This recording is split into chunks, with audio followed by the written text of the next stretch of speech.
Hello and welcome back to Uzbekistan. I am now here in Bukhara, one of the most ancient cities in Central Asia, a place that used to be its cultural and religious heart. We've got the Kalon Tower, or minaret just there, dating back to the 12th century, the Kalon Mosque, and I'm standing at the entrance of the Mir-e-Arab Madrasa. I wasn't planning to film. I just arrived here on the train from Samarkand after spending some time in an Uzbek village, and I walked past the square, saw it all lit up at night, and thought, why not start my video right now, as it looks spectacular. And you can see the moon just behind the minaret there, shining brightly on this chilly evening here in the late autumn. Mathematicians, philosophers,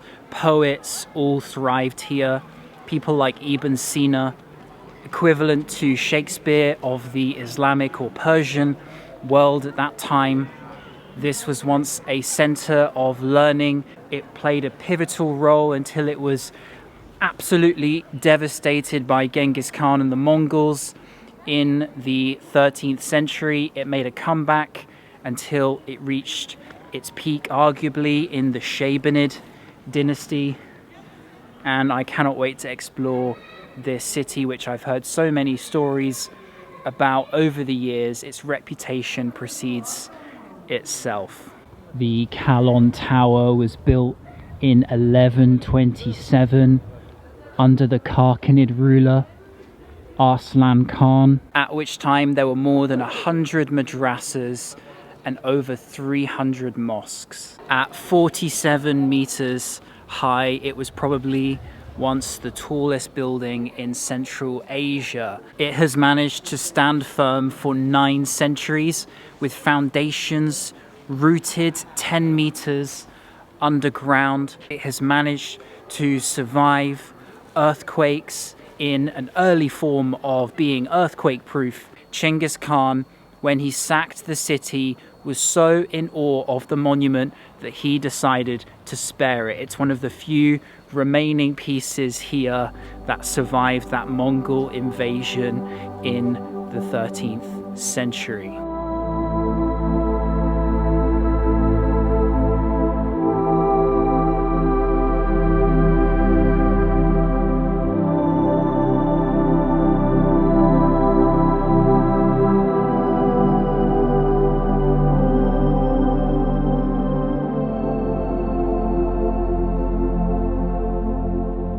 It is nice to walk around Bukhara when the lights are on at nighttime. Here it's quieter. I came here from Samarkand on the fast train, which was a great experience to have. I meant to take that fast train when going from Tashkent to Samarkand, but it was sold out, so I finally got to experience it. I was a bit tired after my trip to Akhtam's family in the village, so I didn't end up filming a vlog of the experience on the train, but take it from me, it's really good and just shows how impressive Uzbekistan's infrastructure and transportation is. So this is an example of one of Bukhara's many historic covered bazaars. They're dotted all over the shop, and we'll take a look inside in the daylight when some of the carpet shops and markets are open. In Bukhara, I stayed at a hotel just a few steps away from the center of the old town. So this here is my room at Old Bukhara Hotel, right in the center of the old town. The view from my window there of the minaret and the street nearby.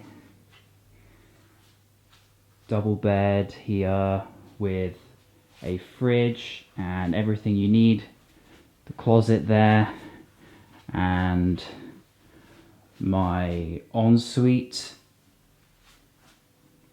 and a really nice courtyard outside where one can have breakfast in the mornings.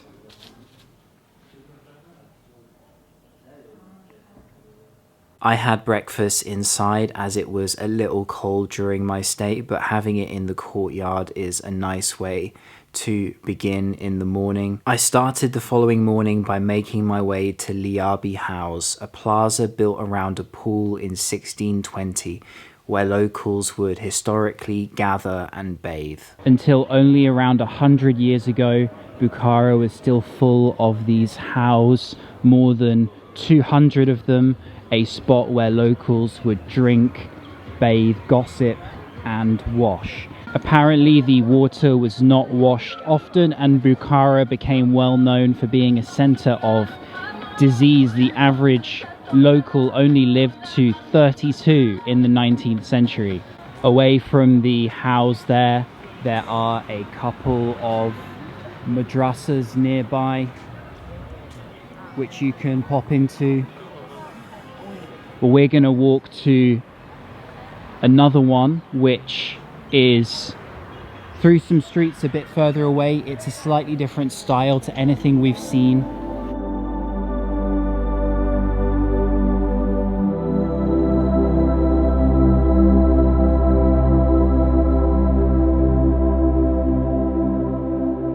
So this unique building is called Minina Madrasa, and it dates from 1807. It's quite an unusual and different type of architecture than what you might normally see here in Uzbekistan, almost like an upside down stool maybe.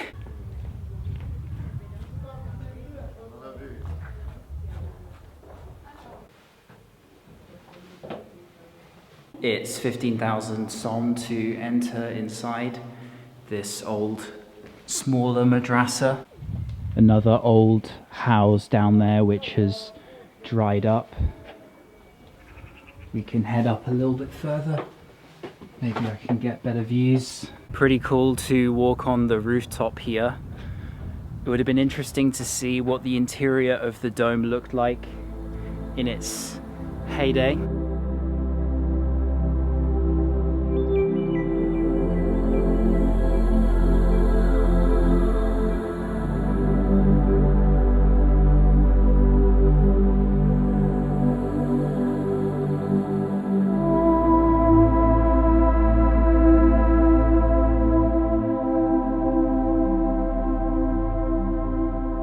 Walking over, we can see the ancient network of canal systems linking to the various pools of water.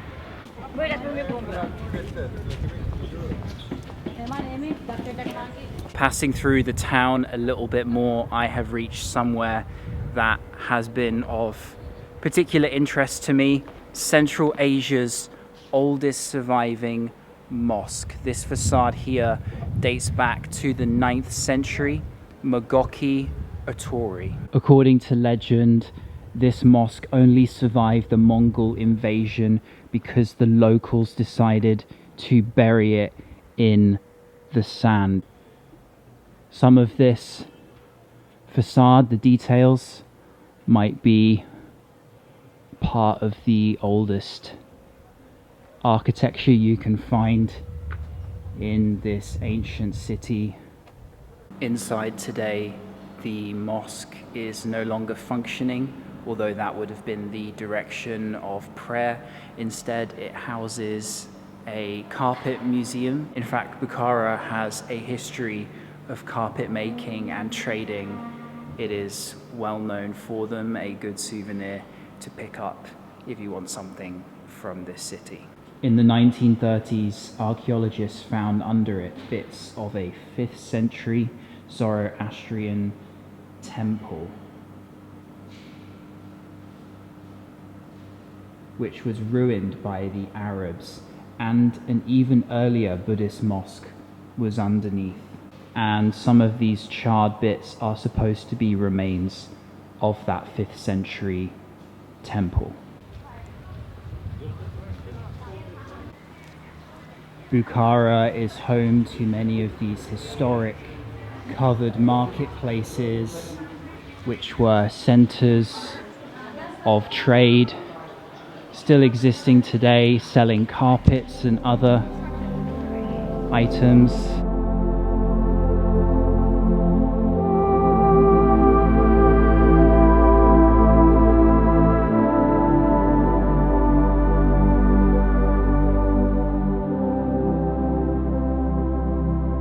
So I was in need of a little bit of a break here, and so I've come to the Silk Road Tea House, and their menu here is quite extensive. Everything from spice and herbs tea, ginger, saffron, to cardamom, cinnamon, coffee. In the end, I decided to go for the cardamom coffee. It comes with some local sweets. Take a look. Halva. This is sesame. That is the sugar, and here we have some walnuts with raisins. I asked for it strong, and they didn't disappoint. I also heard that the family that own this place have been in the spice trade for more than 600 years. After the coffee, I tried the spice and herbs tea before heading to a local puppet museum where everything is handmade.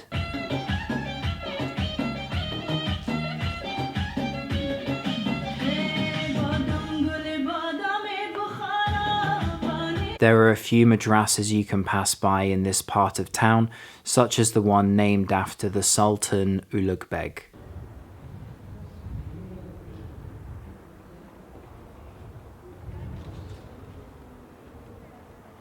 Following my coffee and tea break, I've made my way back over to where I started this video.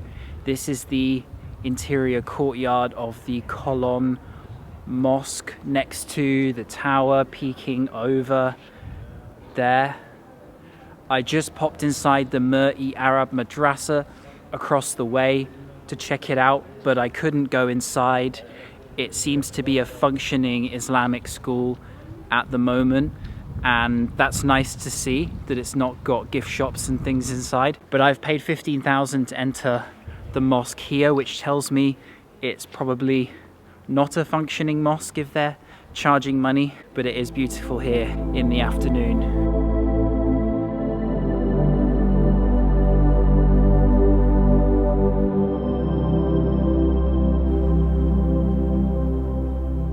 So it seems that there is a prayer room in there. This would have been the original direction of prayer. It's a shame the original tile work of the interior dome is no longer here. Coming out of the back exit of the Kalon Mosque, I'm heading towards two quite unique places to finish off in the afternoon here.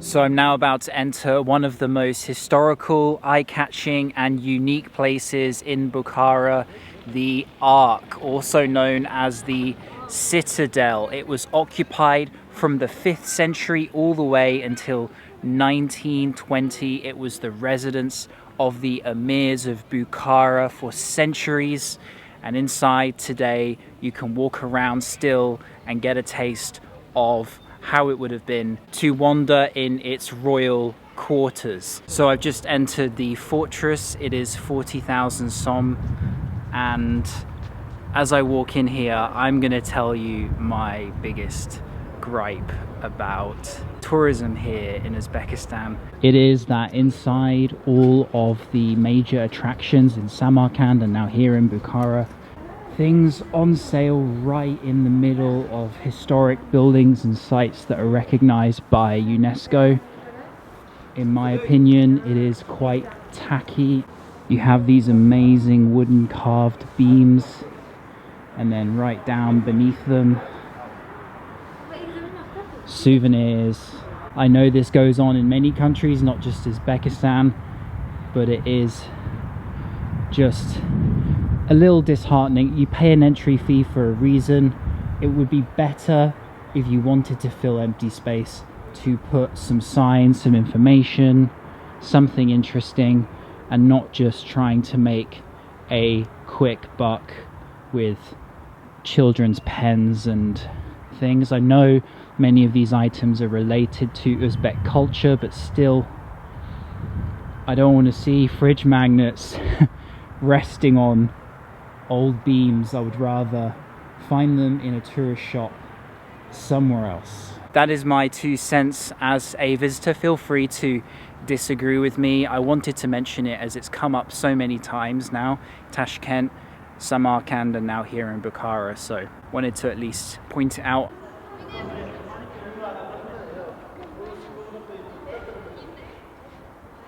So this here is the throne hall. The last coronation to take place here was Alim Khan in 1910.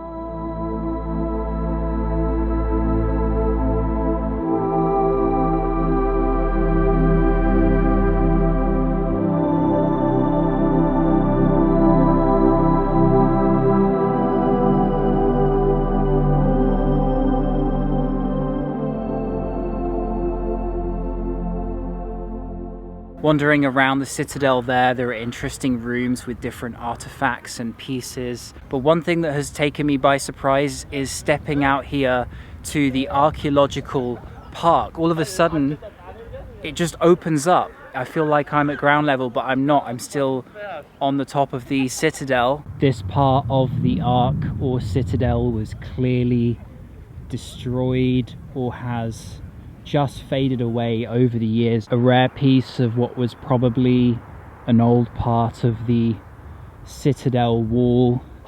I recommend visiting here during the sunset time. And why? Because there's great views of the old city over there from the edge, as we're going to see in a moment. Some nice views here of the Kalon Tower, the Mir-e Arab Madrasa, and the Kalon Mosque, as well as the rooftops of different buildings across this part of Bukhara.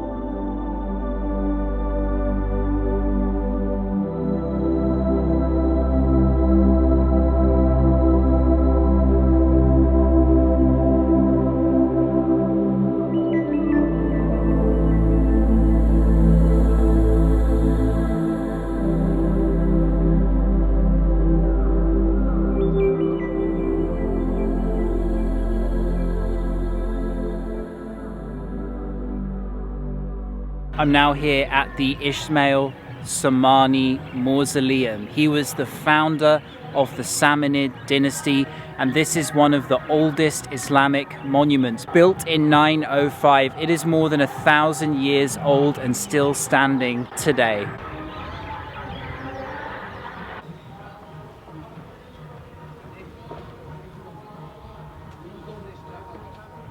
It's 15,000 som to enter inside, and the walls are almost 2 meters thick.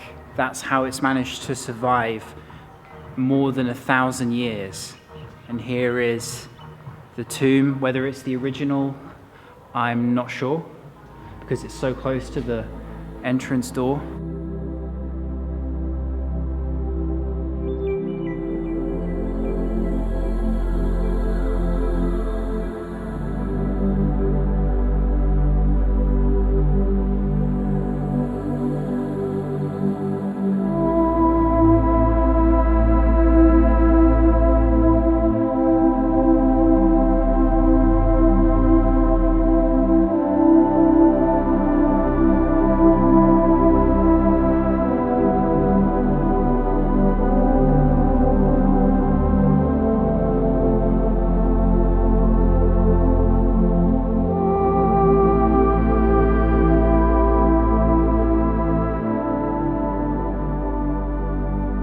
Wow, what a sunset today I have been treated to, and just look at this view there of the Kalon Tower and the Madrasa and Mosque, the skyline of Bukhara, the moon above behind me glowing in the sky. We've got the other madrasas in this direction and amazing views of Bukhara's streets here as we turn to dark.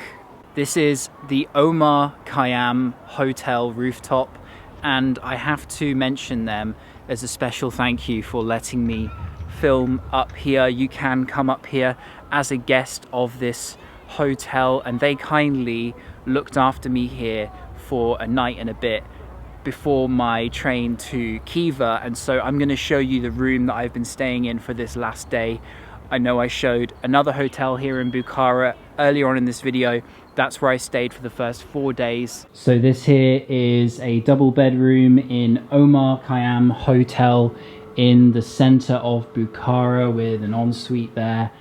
And let me show you the amazing view and location right here, a step away from the center of the old town. Breakfast is served in the mornings. The link for Omar Khayyam is in the video description, and as I said, I'm taking the train to Khiva tonight.